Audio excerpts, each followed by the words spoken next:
Hey, Dr. Uhrmacher here. Had one of my subscribers give me a call yesterday, and it was Dr. Mankato here at Abundant Life Chiropractic. And the question he had is he had someone on Yelp, and we've all had some experiences with Yelp and the unethical business that they do with reviews. But your prospective patients believe what is on Yelp, and so you just have to deal with it. But he gave me a call wanting to know about a review like this. He got a 1-star, and this was just something that never took place in his office. The person had just even never been to his office. And so, and I've heard that a number of times. So the question is, what do you do about that? Well, a couple of things. Number one, you want to dispute it with Yelp. There's the opportunity to do it. It doesn't always happen. I mean, Yelp kind of just says, yeah, we trust the review more than we trust you. So what is your next step? Well, the next step is, and again, this was yesterday, today's the 27th, so that was the 26th. What I told Dr. Mankato to do is go out and start asking your patients for reviews. And you can see since the time that I talked to him, he got himself a new review on Yelp.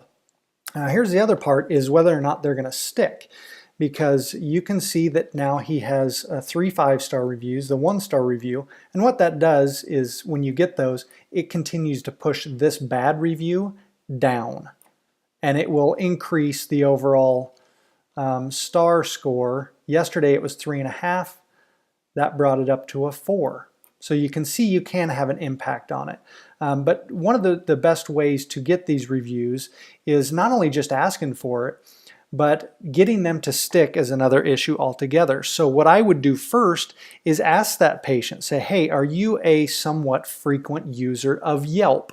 Because people that are on Yelp more often, people that leave more reviews, people that you can see have friends, different things like that. This one has friends and reviews.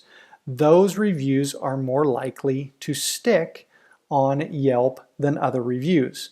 So definitely dispute the review with Yelp. Just don't expect it to go anywhere. Sometimes they do. The next step is try and drive it down by asking patients for reviews. And the way you do that is you ask them if they are a somewhat frequent user or reviewer on Yelp, and if they say yes, then you say, great, would you mind doing me a favor? And when they say yes, you send them over to your Yelp site, you get a review. Now, again, getting about one of these a week is ideal, one every couple of weeks. You don't want to just get a flood of reviews over there, because then again, it's just one of those things that Yelp does not like. So if you get one a week, one every 2 weeks, and you just continue to push that down, it will get that bad one down to the bottom. It will improve your star score as well. Now, the other spot, obviously, that's very important is on Google. So do the same thing. If they say, no, I'm not a regular user on Yelp, you can say, hey, how about on Google+? And if they are there, we'll then send them over to your Google+ page and get a review there. Because then you know that you have regular users, and both Google and Yelp like that, and it's much more likely that that review will stick.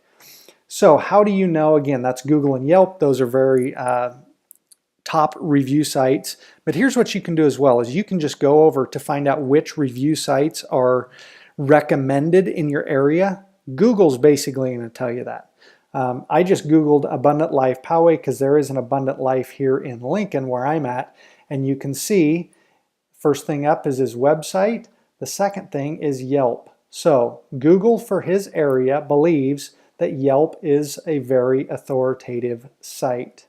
All right, so you got, and again, this is it's showing the Google Plus page is what it's showing, and then it's showing Yelp. They're always going to show Google first because it's Google. Then you can roll down here and you can see another good place to get reviews would be on wellness.com, City Search, Foursquare. For whatever reason, you might have troubles finding users on these. That's why you focus on the top 2 first. But then down the road, you just continue to get reviews on other pages. So that's Googling, because that's what a person's going to do if they hear about you. The next thing they're going to do, if it's a review or if they see your advertisement, they're going to go either Google your practice name or they're going to Google your your name itself. And you can see again, YouTube, so get some video testimonials, pop those in there, and so when people go to it, they'll see those. Google Plus, Yelp, and wellness.com. So that's how you do it. Just ask them, hey, are you a regular user on this site? If they say no, ask them about another one. If they say yes, say, hey, great. Would you mind doing me a favor? And then follow up with them, make sure they do. And then go check in every week and see which reviews that you have and watch those bad reviews go down and your star rating go up. So even if Yelp wants to be unethical with you, there's still ways to go ahead and take advantage of it and use them to your fullest advantage. All right, so hopefully this helps you out, and hopefully you start improving your star rating and your rankings in Google due to getting better reviews and getting new patients. Talk to you soon.